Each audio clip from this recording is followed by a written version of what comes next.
the secret to scaling to 20 million plus year. You're doing the thing that you actually either have been a consumer of, or you know like how to physically do it itself. I think when they start an agency or a business, everyone thinks it's all about sales and marketing. It's the social media narrative. In reality, it is about the other side and actually enjoying the other side. Preparing for a call, getting on a call, sending the follow-up, doing this, and making sure everyone else is doing it. You don't need to hustle harder. You don't need more content. You need a system. Most entrepreneurs stay stuck under 100k a month because their business is just one front-end offer with no back-end, no ascension, no ecosystem. Shan Hanif built a 20 million a year ecosystem for the likes of Iman Gadzhi, Chris Williamson, Mike Thurston, and the biggest names in the industry. In this episode, he reveals the calm, scalable path to building a business that prints cash without chaos. What I'd like to do is almost put together like a roadmap for people for building an online business, and also what's the reason why they're not successful. Because you're seeing the guys who are just fucking killing it, and you're working with the guys because you've got to that point.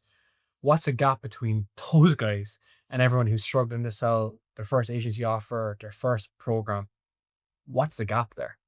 I think because from what I've seen, and I guess context is, I guess the clients I've worked with in my agency also have helped a lot of like agency founders. I think a lot of people actually don't know what they are selling or what they want to be selling. They're just doing it because they thought this would make sense. That's the biggest thing I have found. And I guess to explain that, for example, someone's like, AI automations is massive now, so I'm going to like package that into an offer and I'm going to sell it. Or, you know, drop shipping looks amazing, or now I guess the Genflow model in the market is called growth operating. You know, growth operating is a new buzzword. I'm going to create that as a info product and I'm going to sell it. So people are like looking for the right business opportunity. The clear distinction between people is who like actually like basically had a skill / interest and they did the thing based on that, versus based on the popular business model, the popular business, the popular offer, the popular this. That's why you see all the guys with 45 leads in 60 days or your money back, is because everybody read Hamosi's book and everyone's copying the exact same thing because, oh, that's the way to do it. So, I'm happy because I found the secret. Now I just need to apply it. And everyone's headline says the same. And all of those guys are not going to succeed because you don't know that, basically. And then so everything about people that are not successful, in my opinion, is because nothing of this is original. They're just looking at what works and trying to piece it together and be like, it's going to work. So they never did it for themselves before they tried to do it for other people. Yes, but I think even if you want to do it for other people, right? Like I set up an agency to do things for other people, but the things I was saying I could do for other people, I actually had the ability to do so. Because you still don't have to be able to, like, you know, the best boxing coach doesn't have to be a world champion, but he knows enough about it that I can teach somebody else. And I think it's almost like that. But I think going back to the biggest difference is that people are selling something or want to get into a business or something, they just don't have the underlying skills for, I guess is the point.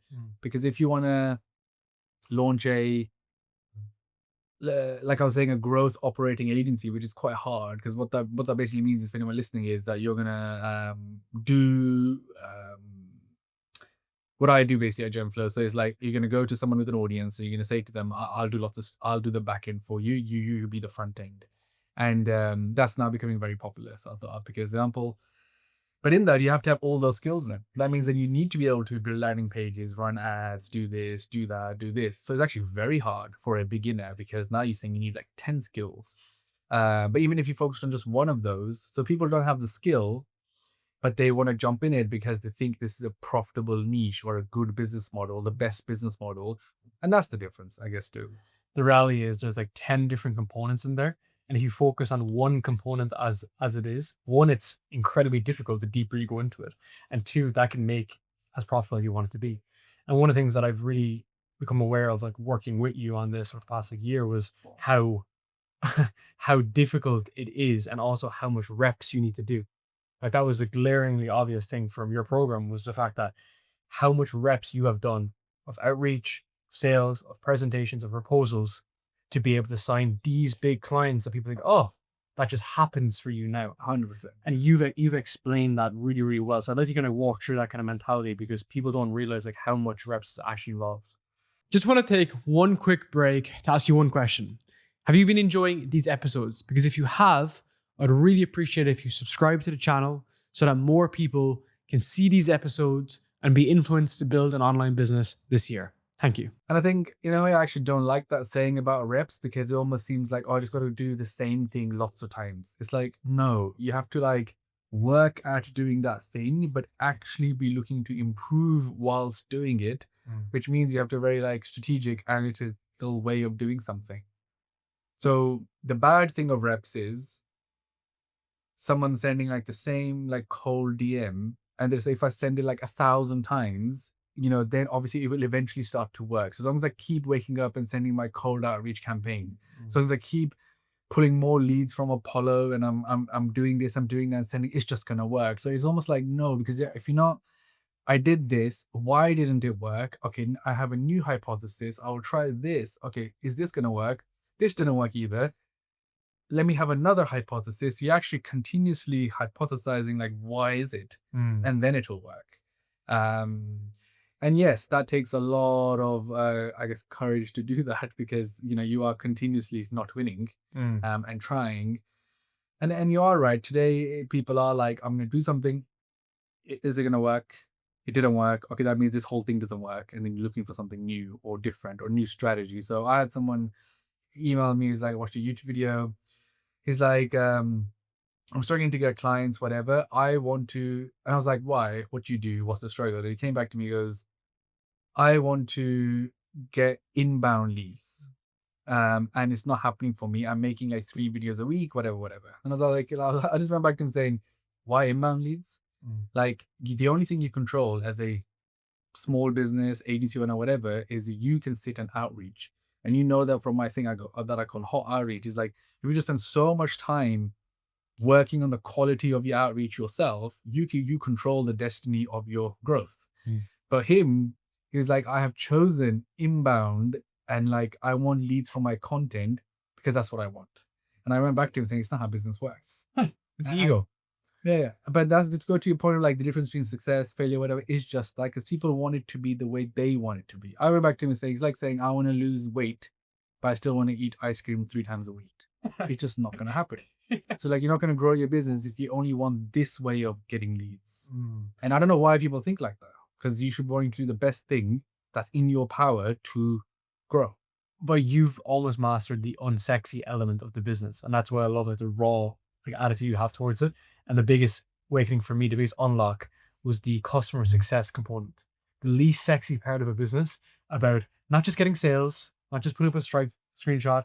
Yeah. How do you actually... It's funny, a lot of people have said that to me, because they think when they start an agency or a business, everyone thinks it's all about sales and marketing, because that's like, I guess, the social media narrative. But in reality, it is about the other side, and actually enjoying the other side. Like preparing for a call, getting on a call, sending the follow-up, doing this, and making sure everyone else is doing it. That is, like, I work with other agencies, and they're always terrible. Like right now, I have an agency I'm working with. I joined the call, no one's on it. I have to chase them for an update to them to finally send an update. And every time I work with a third-party agency is like that. I worked with a UDC agency recently. The guy's on a LinkedIn post already about how they're working with us or whatever, and they had done 0 work. And he's already trying to profit off the fact that we're working together. Then in the time frame that we worked together, they delivered us 8 pieces of content. And at the same time, my internal team were also doing it. They delivered 40 pieces of content. So like, absolutely useless agency, basically.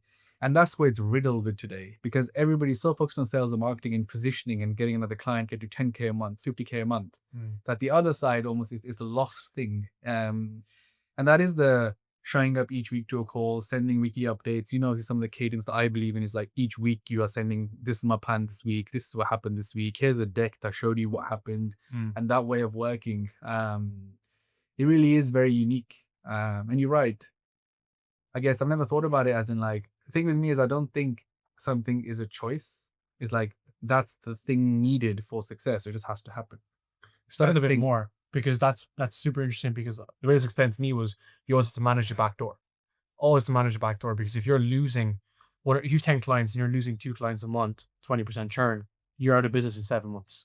So how have you been able to almost like think about that as the highest point of like leverage in the business? Because that seems like your unique mechanism to work with creators for we've never lost a client that essentially what we call a mega client in our business, which is someone that's selling more than $1 million a year. We have never lost one. It was only one that like we gave notice to in like 8 years of the business. And so my earliest creators, like Grace Beverly being one of them, 2016, we still work with her. And she like last year had her biggest year with us, even though it's been like 8 years.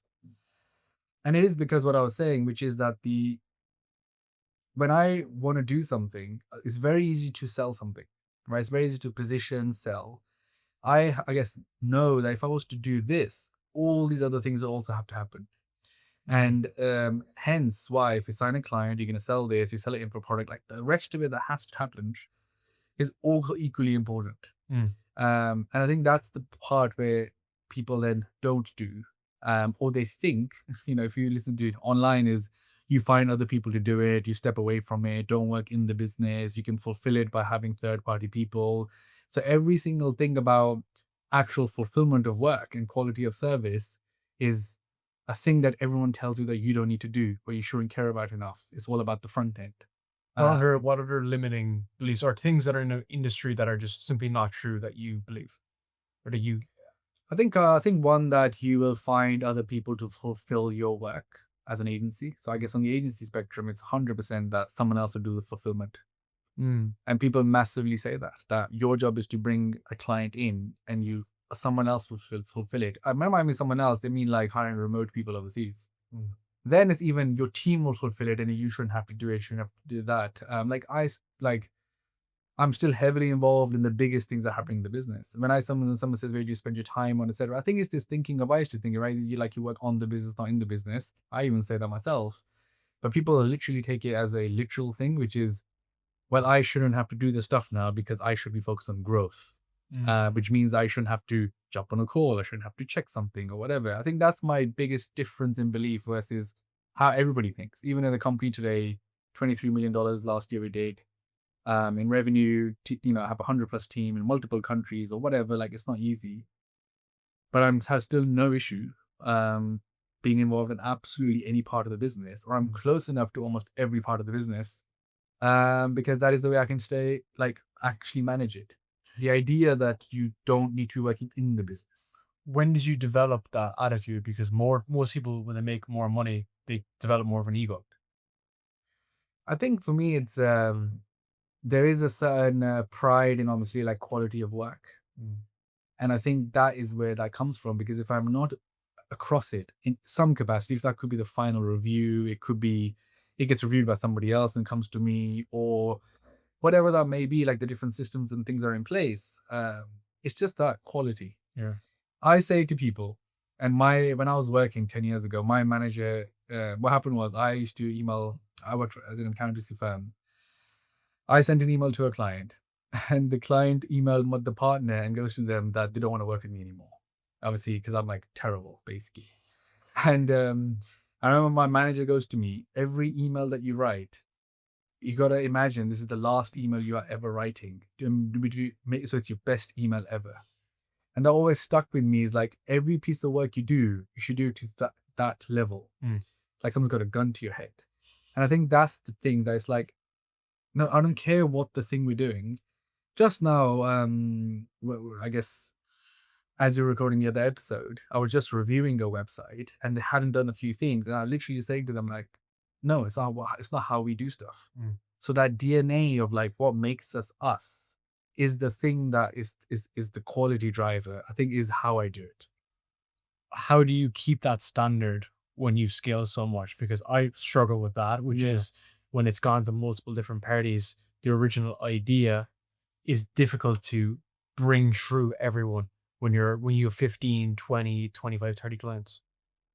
I think there's a couple of things. I think one, it's I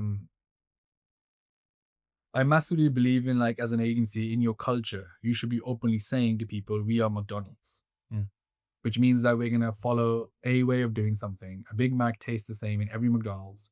So I don't really care how you want to do this landing page. This is how we do landing pages. So your job is to make this. Yes, of course, if you want to tweak things, change things, whatever. But what naturally happens as you scale is people have their own ideas. and their own ideas will start objecting or like clashing with how you do something. It's not right or wrong. And I say this to people all the time that, especially as you hire better people, obviously they're going to come in with more experience, but more experience in their context. So you hire someone from another company, they could have made amazing landing pages too.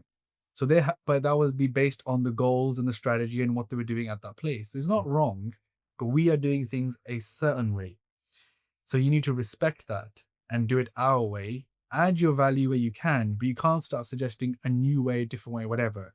So fundamentally, it's like the way you are as a business and your culture, you control that. Then you need like your senior people around you also believe that. So if you are a guy that knows about ads, and if you're like, this is the way we're going to do ads, we've got to trust that judgment and say, this is the way we do it. Instead of trying to like brainstorm other ways to do it or whatever. And then what happens is naturally you start to develop a certain way you do stuff as a business. And then you can document it, you can write it, you can make it into processes. So I think that's the way to control it. But naturally it's tough. It's always going to be, as there's more layers, more junior people, it will start to deviate. Then I guess you just have a fine line of like what is acceptable for it to not be okay, and what things they have to be okay as per the way we do it. So the biggest thing for an agency is to preserve what makes them successful, what's the secret thing that they're so good at, and make sure they keep doing that. That for us is, for example, turning up to a call and actually having a deck to walk a client through for their update and sending that out afterwards. So there's no, well, I used to have this, people would be like, oh, I don't really need to do a deck. I'm just going to have a chat with them. I was like, no, that's not how we do stuff. This is the way we do stuff. Like, we don't really care what your preference is. Or I would have this all the time with managers. Oh, we don't like doing like morning stand-up. We'll just do what works for us. Or my team doesn't like that. I'll do this. And it's like, no. And that's when it was really tough, like 21, 22, as in the 2021, 22 years, when we did go from like 30 to 100, because I hired 60 people in 1 year. That was the hard bit, because it was very hard to manage just this thing of like, I know you are more experienced than me. I know you're like older than me. I know you worked at like other big jobs, but I need it done like this. And that was my own learning too, because initially I thought they know more. You show me how to do it. And then everything started to go wrong in the business. We had like people saying, you're going on holiday, turn your phone off. And I was like, no, we can't do that. In our business, we are on, because our creators work all time zones, all this, all that. We're online business. What if something goes wrong? We have to be online, like actually visible. You can't be a client-facing person and be dead to the world. It's not possible. So right now in our staff handbook and everything, it says that, all year round, even if you're on holiday, no one's asking you to work, but you can't be like not cognizant of your clients. So if you have had a message, had a live situation even this week, like Mike, who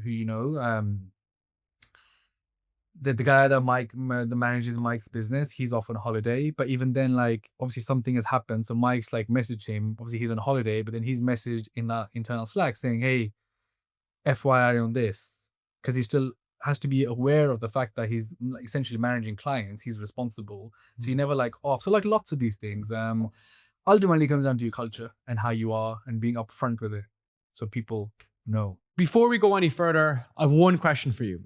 Do you want to generate more leads for your business? Well, I've put together an entire system how anyone can use a podcast to generate more leads for their business. And the best part is you don't even need a podcast to get started. I've created an entire guide and framework for you to be able to get more guests, more clients, more customers, more people in your pipeline and generate more revenue. This exact system is available right in the description down below, and you'll be able to leverage a podcast to generate more leads for your business and be able to increase your exposure, increase your authority, and increase your influence in your industry. So check that out right down below.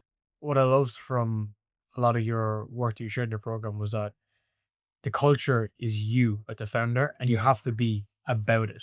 Yeah. And I've told hundreds of people that line, that like fucking stuck with me, man. Can you explain that concept? Because again, people are setting offers for nail salons, they're not even getting their nails done, right? The way you explained that, you have to be about that thing. And I think choosing. I think you can only start a business that you actually have real interest in. That's what I fundamentally believe, and that's where people are saying, "What's the secret to scaling to 20 million plus year?" You're doing the thing that you actually either have been a consumer of, or like how to physically do it itself. By consumer of is like then what what the industry is and how it works and whatever, because you've been in it. So yeah, when someone's doing lead gen for salons in some place, it's just never going to work because you probably don't even know sales. And then how are you going to help sell for a salon somewhere like you don't even know their business inside out or that industry or this, or you have no interest in it? The easiest way to sell something is if you have interest in that thing, you have a lot of common knowledge that you've gathered in your own personal time by watching stuff, whatever. Subtleties, Yeah. small subtleties. As you said, 100%. sharing the podcast or the blog or the LinkedIn post that relates to that product or service, which gives you a unique advantage in there. When you said about DNA, like my personal DNA on the second side, so that's like, your business, as in the thing you should be doing in the first place, you should have a massive natural interest and skill in. Then as you are as a person, 100%, you can only build a business based around how you are. And you are like, how I done that is, I remember in the early days when, so 2018 to 19, we scaled the business 3 times and I did some massive stuff. Like I signed Anthony Joshua, which at the time was crazy to like sign him as a client and do all his stuff. And lots of other amazing things. I went to the US, grew the business there. We launched the Toner Sculpt app for Chrissy Keller, which did like the biggest revenue on the App Store outside of the games category at that time. Like massive things in 2019. But how did I do that from a culture and do it? Because I was there. What I mean by that is my team was shocked. There's like, you like are sitting with us to do the work. I'm like, yeah, of course. Or like, you're still here and it's like 12. I'm not telling them, guys, make sure you do it. I'm going home. I would sit with them every single day doing it. So it does come from that. And then everybody knows that. Like in the company, everybody knows that. Also, everybody knows if there's a live problem going on, I'm going to go like straight into it. And the team know that as well today. So A, they know that I'm about it. B is like, that's the expectation because I care that much about it, then everyone cares that much about it. And where I've seen companies that are like struggle or whatever, it's because the CEO is just so far away from like the realness of the job of the business that they just don't know. And the people don't respect 100%. How have you scaled an agency in terms of, people say agencies aren't scalable because you're just getting retainers. What's the component you've had from like a rev share, profit share component to be able to have that asymmetrical return? I think when people say that is because I always think of it like this, right? The client that you're pitching, they have a funnel, right? Because every person is trying to just win customers or clients. Let's say your clients are always trying to win customers or clients, right? And today you may come in and say, I'll run your ads, which means you're doing one thing for them, which is their top of the funnel. You're going to get more customers into the top of their funnel, potentially. For me, it all unlocked when I was like, but I could do other things for that same client. So scale is like stuck and retainer because everyone's like, I'm going to get 100 clients that I'm going to sell my ad service to. This is not scalable. So for me, it's flipped when I was like, but I have the ability to do more. So I'll do ads for them, but I'll also do content for them. Well, I can also do this for them because I'm the same person. So it's like, because if you think of it as a funnel, right? So let's say in this example, paid ads for whatever reason is like top of the funnel, but I could do e-com for them because if I'm sending them the traffic, maybe that's an opportunity. So how I designed my agency was that I want to be full stack to someone's funnel. So I can do everything you need to go from driving the traffic to making the sale to retaining the customer. Now, this is a real example. Like I had a client who was paying us $3,000 per month. They now pay us $50,000 per month. That same client. So when people think scale is like more clients, we scale by doing more for the people we're already winning with. So I scaled the revenue and that opened up more services naturally because you have to learn and obviously build the departments to do that. So almost had like how we've always done stuff. And this is advice to anyone is like, do something new for an existing client because then you can prove that you can do it and win. And then you'll be able to then offer that to other people. That's a huge unlock. That's a huge perspective shift. I guess the feedback on that is, how is that not niche hopping, but diverting focus from the main vessel? Let's say if your main vessel initially was ads. Yeah. How do you construct that for someone so that they don't go off and do a lot of random shit? It isn't though. I think that's where I guess my beliefs versus the market is just different because people tell you like, yeah, you have to like pick one service, one niche equals agency, right? I've just never thought that because I've never had that in my head. so I never followed it. Because what I've always done is I always think of it in full perspective. If I'm running ads for somebody, if I don't care about how their landing page and website is, if I don't care about the conversion, if I don't care about this, my ad service is only ever going to go so far, right? Because that's the full spectrum.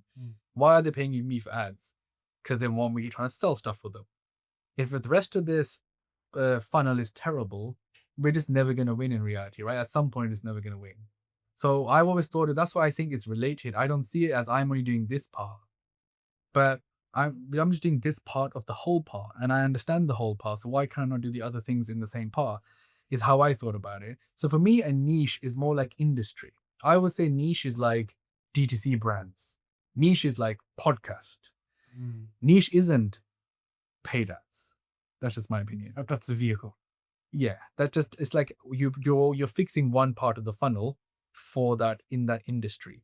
So for podcasts today, you could do, everything. We do email as well. So I'm suggesting that we do email with your brand, we do LinkedIn copy, we do IG, TikTok. It's the same thing then, right? So like podcast is the industry, and you should be able to, as an agency, provide services to an industry is how I would say it. So I provide almost every service you can imagine to creators. How do you do that from a revenue perspective? Is it on a profit share, rev share? Because to give you that huge upside, because you're bringing 100 employees to this party, right? Yeah, I guess obviously naturally you evolve in a business model. I think that's another thing with agencies. People are very stuck on like having like this offer. For me, that's why I've always talked about the idea of like, it's a custom offer. And what I mean by that is based on the scenario, trying to think of the best deal. I'm like a deal maker. More than like I have an offer and this is it, and I'm going to try to squeeze you into like package 1, 2, or 3. It's like, what's the best deal here on the scenario? And it's always things like that. Live situation. Friday, I have a call with Stephen Bartlett's team. We've had many calls and lots of stuff, and it's never kind of worked. They're back again now. And I need to figure out what is the deal I'm offering. They've got their FD, his co-founder, everyone on the call. Big call. You need to think about it yet tonight. Like, what's the deal? What's the deal I want to offer them that makes this good? Because if I walk in there and say, guys, it's $4K a month, or we can take 20% of your thing, it'll just seem like it's like a thing that this is our package. I need you to make it seem like it's a deal that we're orchestrating based on what they truly want. And what that does mean is that it'll be a bunch of stuff in reality at my scale. But to come back the step is ultimately, you'll start off charging fees for sure as retainers, but wherever you can, you should try to do an upside deals. Even if you can't give me a percentage of your business, you can always give me a percentage of the upside. Expand. So I run like a massive online person's like funnels and ads. When we took them on, they were doing like 100K a month. I was like, here's all your problems. I know that because of my experience and the skills that I have and my team has. So I knew like if I implement our things on your stuff, I think you'll be able to get to this level, i.e. 300K a month. So that difference of 200K, the growth that you will get, I want a percentage of that. Of the 200 or 100? Yeah. So each month, we check the revenue. 100K is yours. I don't want it. Anything above 100K, give me 20%. So it's pure upside for them. If it's less than 100K, we will get paid nothing. Obviously, you have to have a certain level of skill and ability to be able to do that. But I guess that's what it takes to get to the 20 million plus a year. You start doing deals which are so performance based, but you have all the reason to do that because you have the skill. And I think that's been a big evolution for us on the agency side, is that it's not about signing more clients, it's signing better clients with a higher upside, because we almost have a rev share, not on all of them, but let's say 60% right now. Learn a lesson from you. Where is the next component of that? So if you're adding in, let's say like your own programs or programs around there, like how do you think about that evolution, right? From like an agency to moving into more into like program and info? I think for us, because we're a bit larger now, but I think anyone that's, like $1 million or a few million a year, there's massive opportunity today because you can't service everybody under the agency model. I think the best model today would be have a very lean agency with really good clients that you have skin in the game and the percentage, and you're actually going to work with them to grow them and make them successful, and you're getting a percentage. It's a win-win. So imagine today, you had 10 podcasts that you are personally working with. You're going to show up to every single one of those calls, and you're actually going to grow them. And they're going to give you a percentage for doing so. that should be the agency. And then the long tail of your industry, i.e., all the small podcasts or all the guys that want to start a podcast, is where info comes in and we can sell it to them that you do it for yourself. I think that's like the best business model in today's world, because it is very hard to get 50 clients and keep them all happy because they're all at different stages in their journey and whatever. Operations is very hard to manage. So if I was starting again, that's what I would do. I would lean agency, work with really good clients that have the right ambition and all that stuff, so they're in it for the right reasons, so you can actually work hard on them. You'll actually personally check each thing and drive them forwards. And the other side of the info space, I guess in the agency would be that you take everything package it into a product that gives someone like the thing so they can do it themselves. And then you sit and watch them in case they ever get big enough, then you're like, hey, I'll work with you. How did you build that ascension model?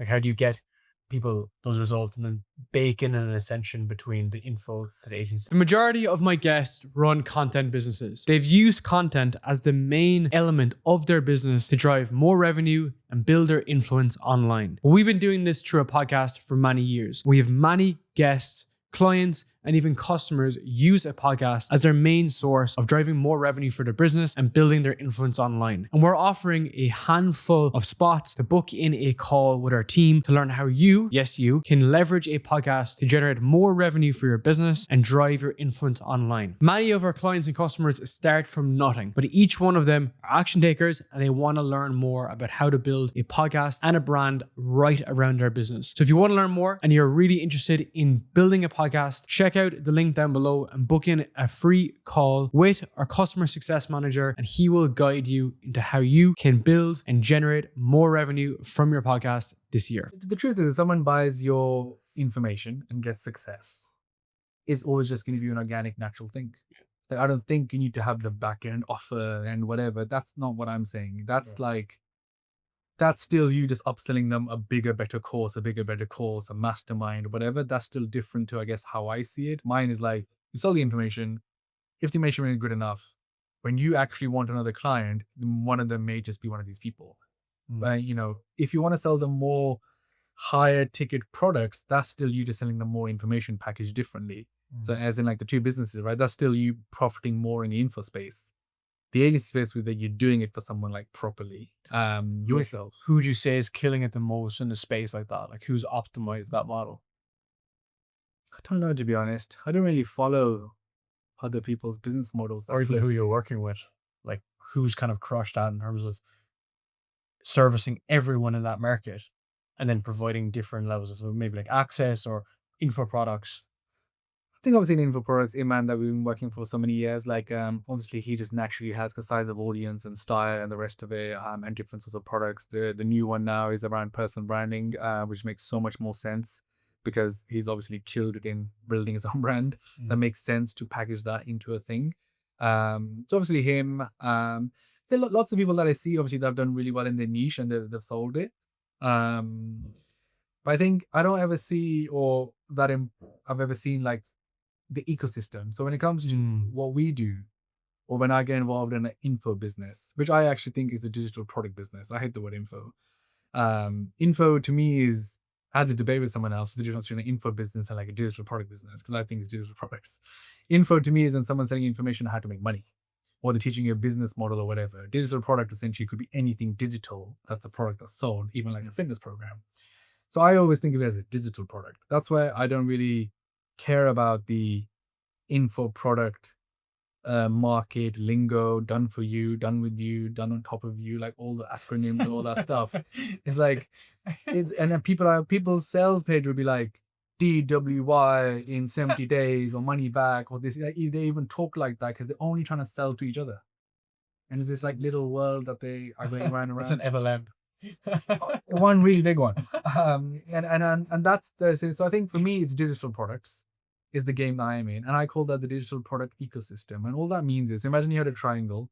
At the lowest end you have like free information, then you'll have slightly better information on top, which could be behind a paywall, right? That could be like, if it's a fitness creator, you have free content on social media, you have a subscription app where you sell workout programs, then you can have a a cohort-based coaching offer where you're bringing 10 people in and working closely with them.